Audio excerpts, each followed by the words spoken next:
Et il les a gris, nouvelle semaine, nouvelle vidéo. Du coup, vous avez vu, j'ai dételé l'endainer et j'ai ratelé ma faucheuse. C'est parce qu'en fait, ce week-end, mon patron avait fini d'endainer les 10 hectares qu'il y avait et de les ronde-baller. Et là, on repart. Vous voyez, il y a du soleil, il y a la météo qui est bonne pendant quelques jours. Du coup, on continue encore, il y a une vingtaine d'hectares de luzerne à finir de nettoyer pour espérer une vraie coupe de luzerne, donc une seconde coupe dessus.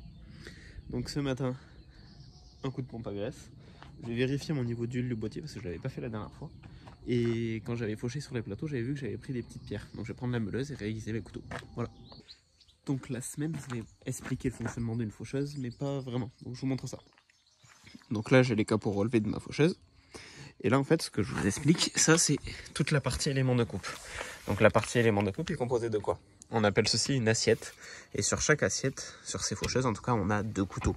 Il y a des faucheuses, il me semble, qui ont 3 couteaux et peut-être plus. Mais je ne veux pas dire de bêtises là-dessus. Et en fait, ce qui s'est passé, quand j'ai fauché, vu que j'ai fauché sur des terres de plateau, des terres légères, il y avait des pierres.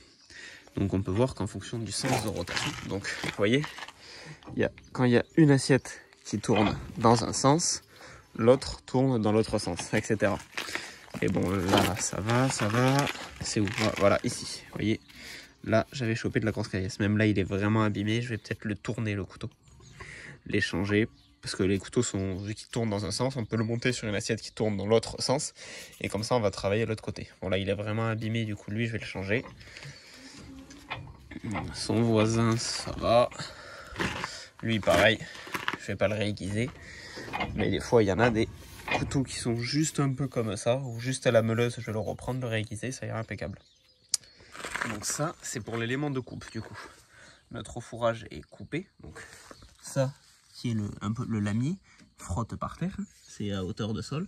Les profondeurs vont vraiment se régler par les sabots extérieurs. Et du coup, ce qui se passe, c'est que ça tourne. Ça va venir couper le fourrage. Le fourrage va là. Et en fait, ici, ce qu'on voit, c'est ce que je vous disais. C'est le conditionneur. Donc c'est un conditionneur à fléau qui va tourner comme ça. Donc le fourrage va être fauché, arrivé là. Le conditionneur tournant, donc avec la vitesse, les dos du conditionneur sont comme ça, vont attraper le fourrage, le briser, et hop, ça retombe derrière. Et on peut le régler, si on veut faire un andin serré ou pas, on a de quoi le régler derrière. Voilà, bon allez, donc je vais me changer les couteaux que j'ai vraiment abîmés. J'en ai d'autres, du coup en fait, dans l'atelier on a des couteaux. Par exemple, si tourner dans ce sens-là, peut-être que j'ai des couteaux qui sont abîmés de l'autre côté. Du coup, je vais pouvoir les mettre de ce côté-là pour finir de les utiliser. Mais bon, après, voilà, comme je vous dis, quand ils sont juste un peu abîmés, un coup de meuleuse et c'est reparti.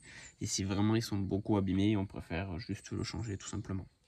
Dans tous les cas, des couteaux, j'en ai toujours dans la cabine du tracteur quand je fauche, parce que ça arrive que la journée on chope une pierre et que vraiment on pète des couteaux carrément. Mais allez, c'est parti.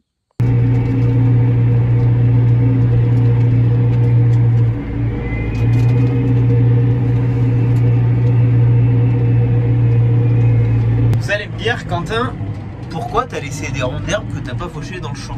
C'est bizarre ça. La raison, c'est, je sais pas si ça va bien se voir à la caméra, mais on voit comme un peu des toiles d'araignée jaunes là. Et en fait, cette herbe s'appelle de la cuscute. Donc cette herbe est de la cuscute, c'est une plante en fait, c'est une plante qui a besoin d'un hôte pour vivre, dont la luzerne.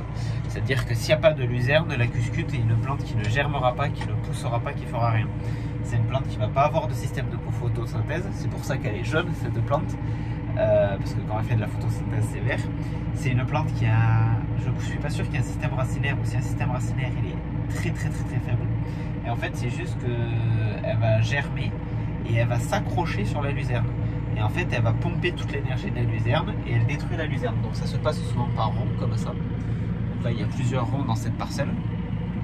Et en fait il faut surtout pas la faucher parce qu'en fait si même on coupe un petit bout de cuscute comme ça qui va un peu plus loin dans le champ, il y a un risque que même si elle a été fauchée et coupée, ou même broyée, elle se colle sur un autre bout de pied de luzerne qui va repartir et elle va recréer tout son système à elle.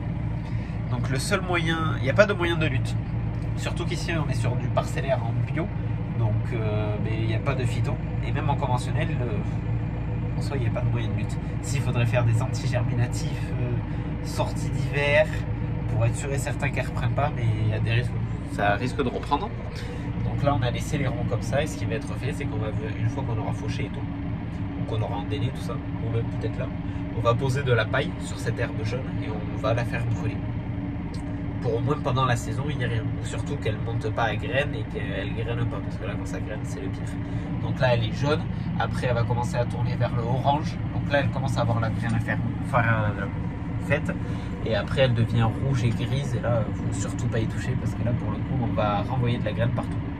Mais du coup, ici, cette luzerne, c'est sa dernière année d'implantation. On va retirer la luzerne. Du coup, cette plante ne germera pas.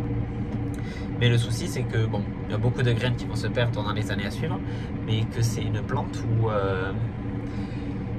tant qu'il n'y a pas de luzerne, elle ne germera pas. Du coup, à tout moment, on peut remettre de la luzerne dans 2-3 ans. Si on remet de la luzerne dans 2-3 ans, le risque, c'est que il y a de nouveau cette plante qui germe.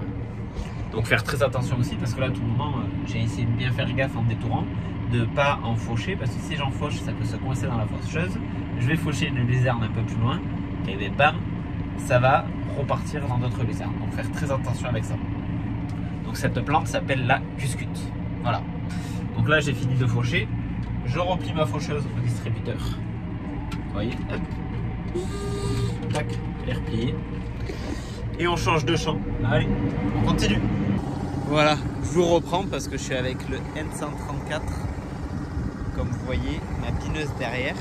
Et je suis parti aller biner du tournesol. Vous vous souvenez de ce fameux champ de tournesol que je vous avais dit qu'on a à Castelnau et qu'on avait assez sale.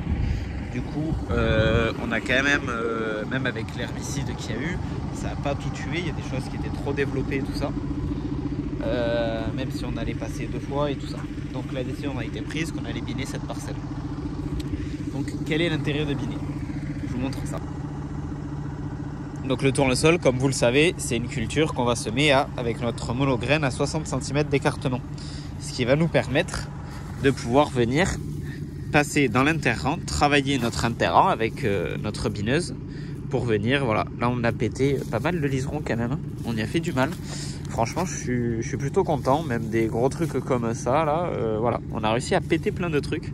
Donc voilà, bon, c'est pas parfait, le rang n'est pas désherbé et tout, il reste quand même des grosses plantules à descendre.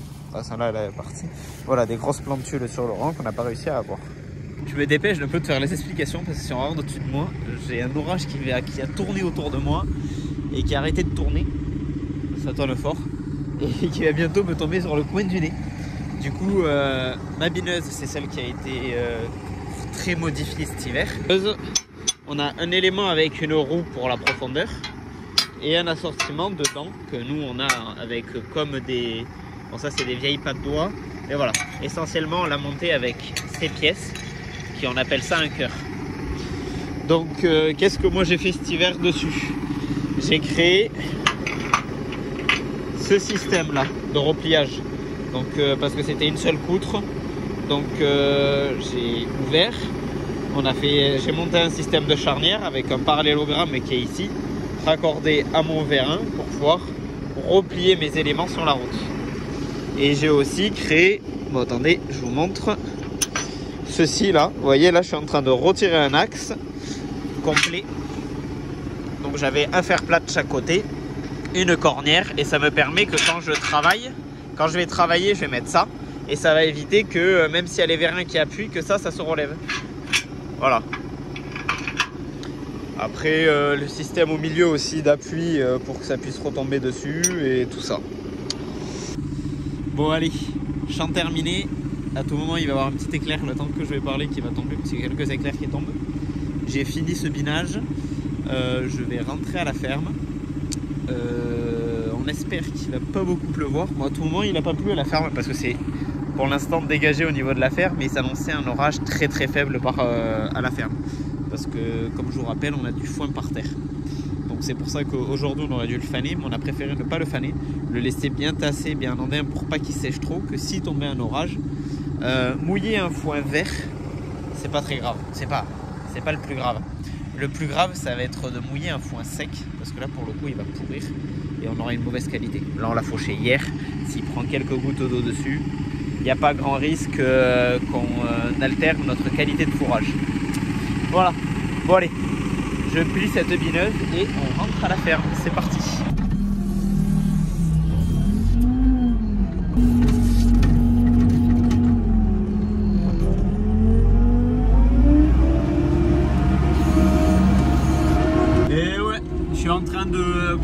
de bottes ce matin parce que on a d'autres prêts.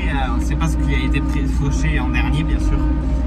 Ce qui a été fauché en dernier est en train de sécher.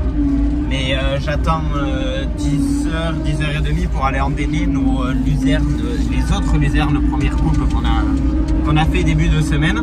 Parce que la luzerne, si on l'endaine, même s'il n'y a pas beaucoup de luzerne dedans, si on l'endaine tôt, si on l'endaine trop tôt, on va enfermer de l'humidité dans l'andain. Si on l'endaine trop tard, on va perdre des feuilles. Les feuilles vont se détacher de la luzerne quand on va l'endainer. Donc c'est pour ça que en attendant l'heure, qui soit à peu près bonne, je groupe les bottes parce que ici la luzerne a déjà commencé à vouloir repartir. Et si on attend encore plus longtemps pour grouper les bottes ou les sortir, le risque c'est que on trépigne de la luzerne et qu'on ait des marques dans la prochaine coupe. Donc là je me suis mis sur un coin de champ et je vais empiler toutes mes bottes. Je vais faire ça dans toutes les parcelles. Voilà. Et voilà, on est vendredi après-midi et l'activité de ce jour, comme vous voyez derrière, c'est un endaineur. J'endaine mon foin. Donc ma première coupe de luzerne, voilà. En fait, vous voyez, on avait fané, du coup ça avait étalé tout le foin sur la largeur du champ. Et nous on fait ça, des andins, des petites ficelles de fourrage, grâce à cet outil qui est derrière. Comme ça, après au rond de balleur, mon patron qui va attaquer tout à l'heure, on aura juste à prendre les ficelles, à suivre les ficelles et ça va être beaucoup plus rapide que si on devait tout prendre en surface. Bon voilà, ça c'est de l'endainage. Endaineur de toupie que j'ai derrière, je crois que oui, c'est des toupies en gros. En largeur de travail, moi là je suis à 6,50 m au GPS. Je pense que c'est parce que je me suis laissé de la marge au recroisement. Et je crois que c'est presque 8 mètres, on peut l'utiliser presque jusqu'à 8 mètres parce qu'en fait vous voyez il y a un bras et une toupie de chaque côté qui amènent le fourrage au milieu et sur ces bras il y a des vérins qui peuvent permettre d'écarter le toupie. Donc on peut écarter je crois ouais, presque 1 mètre de chaque côté, on peut écarter, même un peu plus, oui non, presque 1 mètre de chaque côté, donc on peut l'ouvrir de 1,50 m de plus. Bon, le souci quand on ouvre l'endaineur comme ça, c'est que l'andain au milieu est plus large. Donc nous au rond balleur avec le pick-up on peut pas le prendre. Mais ça peut être utile pour de l'ensilage avec quelque chose qui a un gros pick-up devant. Donc voilà. Donc là ouais je suis à 6,50 au GPS, en vrai je pourrais me mettre à 6,80, je pense que ça passerait. Mais bon, je préfère rester comme ça parce que quand on a des courbes, là ça fait un peu de courbe. Je suis sûr que tout mon fourrage est pris et j'ai pas de manque derrière. Voilà. Et voilà, je vous reprends que maintenant parce que je suis comme d'habitude au montage et je me rends compte que j'ai pas filmé la conclusion de la vidéo. Donc pour conclure la vidéo en fait tout simplement, du coup là c'était entendu, on a fini d'endainer et je vous ai pas repris tout de suite, je vous ai pas repris parce qu'en fait c'était un peu speed parce qu'on était en train de commencer à se prendre un orage dessus. Du coup j'étais derrière mon patron et je commençais moi à grouper les bottes, mais bon on a réussi à finir avant la pluie donc c'est bon, c'est impeccable heureusement.